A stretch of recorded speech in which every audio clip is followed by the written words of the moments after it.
guys, this is Megan from You Go to Be Kidding Me, where we bring you along on our homesteading journey. Today we are back out here with Link, our mini Lamancha Buck, and he has been having some health issues. We actually had the vet out yesterday just for health screening for everybody on the farm. We do yearly testing to make sure that everybody is clean.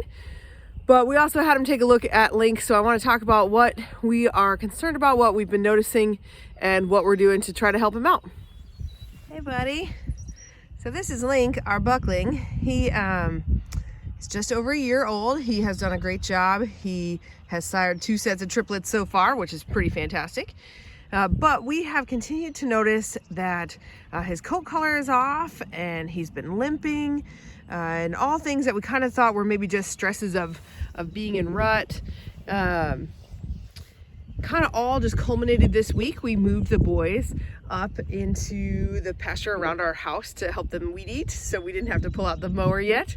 So we pulled them up here to help us mow, and we were able to get a closer look at Link, and we started to be pretty concerned about him. So he is actually looking at me, and when I walked over to him, he actually started to walk away.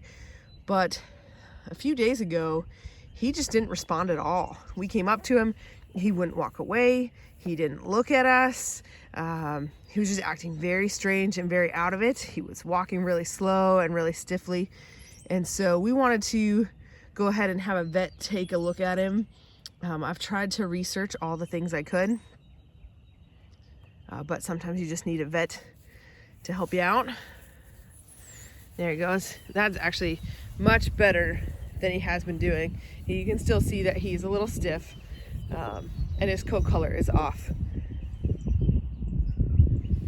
So as I noticed each problem with Link, I was doing my best to try to research it. So when his coat color was off, I looked it up, and that really is a copper deficiency. So I've been using copper oxide wire particle boluses to dose him with copper. I've been doing it about every 3 months. I've been keeping an eye on him, and at first he'll show signs of improvement and some of the black coming back in, but then he just continued to struggle with that.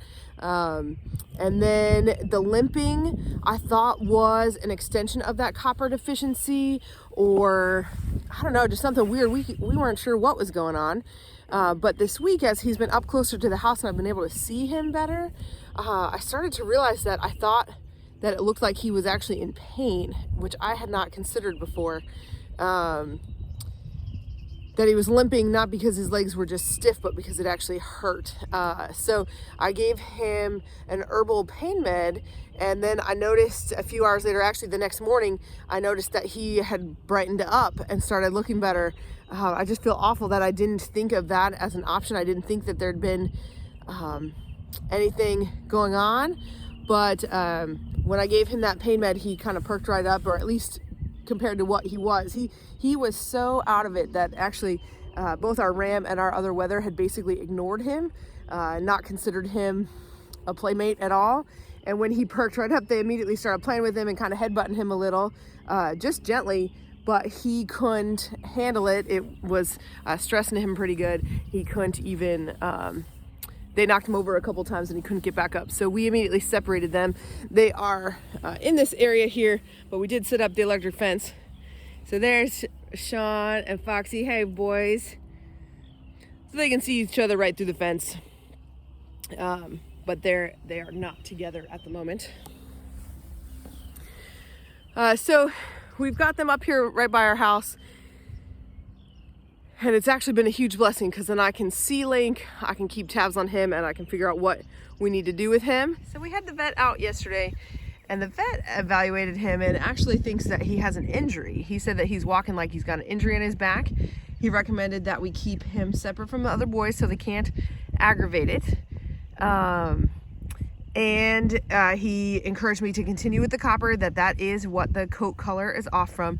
And then I had actually run a fecal sample on him Tuesday. I was calling a goat mentor friend of mine, and she suggested to check that. And so I did run a fecal sample, and he's pretty high. So he's struggling with Barber pole worm, which is the bane of having goats in Middle Tennessee. So I am trying to do some acute dosing with our herbal wormer. I'm gonna give myself a couple of days to do that. I do have chemical wormers. I try everything in my power not to use them.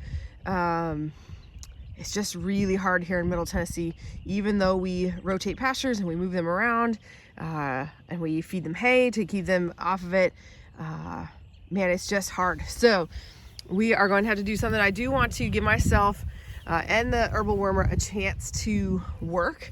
But you can see how just like, he's just standing here. Sean and Foxy are grabbing food and moving on, and they just move around, and Link just does kind of everything in his power not to move. He does usually eat normally. I'm not sure why he's not eating right now, probably just because I'm here. But he has been eating and moving around. He's just slow.